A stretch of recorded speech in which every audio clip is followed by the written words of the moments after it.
My honeybee, what wonderful news! What is there to fear? This is a turning point in our lives together. Together we create life.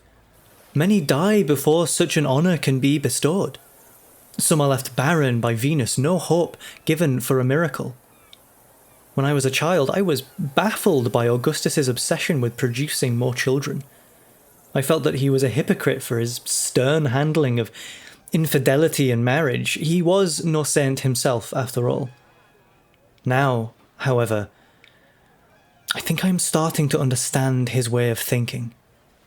Rome is a collective. One Roman's failure is a failure for every Roman. The main reason why the barbarian has failed to stand against our might is his lack of community. He fails to secure a familial bond with his people. Hence why, as Divus Julius burns their villages and sells the women into bondage, the barbarian chooses to fight his own instead of seeking retribution. One need not have to point to the barbarian for this example. Even higher life forms possess this weakness. The Greeks, for example. Can you imagine what they could have done if they had accepted one of their listless leagues as a hegemon? If they just submitted to Macedon, Thebes, Sparta, or Athens, they could have kept us out. Nicias could have a Sicilian empire. Perhaps I would be speaking to you in Greek right now.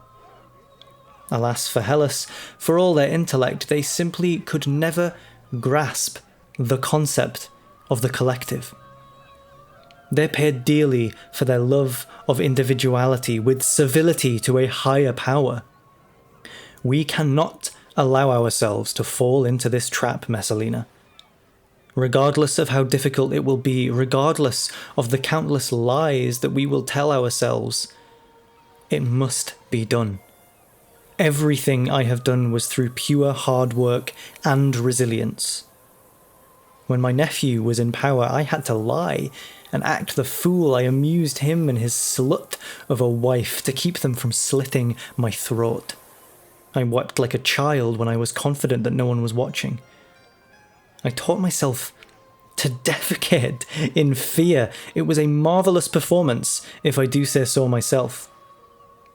Times have, of course, changed, and now we must teach ourselves to blend into these new surroundings. You, as the dutiful and faithful wife of me, the builder of public works and the conqueror of the unknown. Our son must believe this lie and propagate it to his son. If his faith falters, this whole house of cards will come crashing down. The Senate will turn against us. The plebs will butcher us in our sleep. This is the reality of the lie. I shall be returning to you soon. I promise.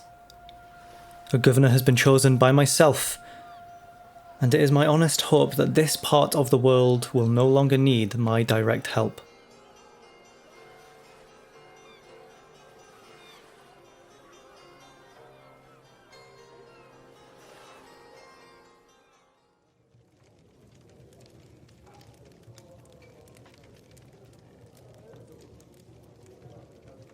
My mouse.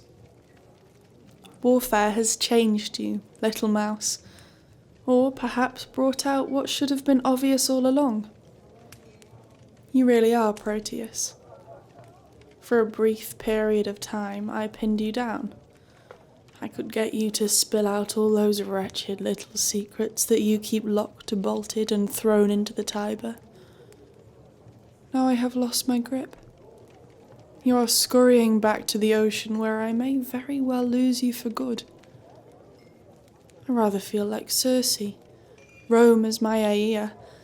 I have transformed your crew into squealing swine and kept you away from sweet Penelope with drink and fornication. Now it seems my magic no longer works upon you. You have chosen Penelope over me. I think this is a foolish decision, but I cannot stop you any more than you can change me. I realise that you wish to prop up this charade of a pious near virgin of a wife, but what if the damage has already been done? Did you not execute a senator because he would not make love to me? Confiscate the property of a patrician whose house I long to live in? I miss that impulsiveness.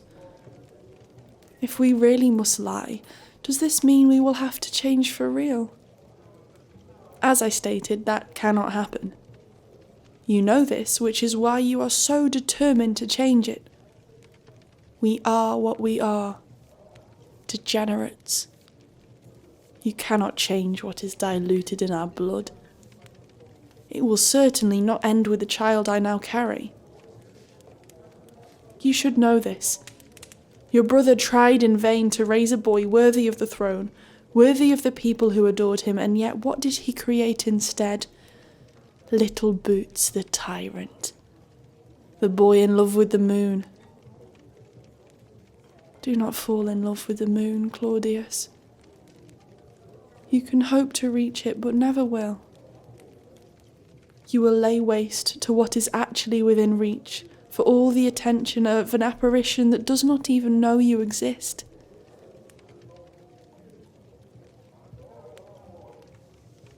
Do not misinterpret me, however. Though I think it fruitless, I will do everything in my power to be born anew. I recognise that this child represents a crossroads in my life. The most stable option is to draw the waters of the Lethe to my lips and allow my former life to be washed away. I can be that angelic ray of heaven that you so desire, though I cannot make any promises. I suppose it is rather like that analogy you presented so long ago. Shall we hold each other in our arms as we slowly digest in the belly of Cerberus? Onwards we go into the abyss.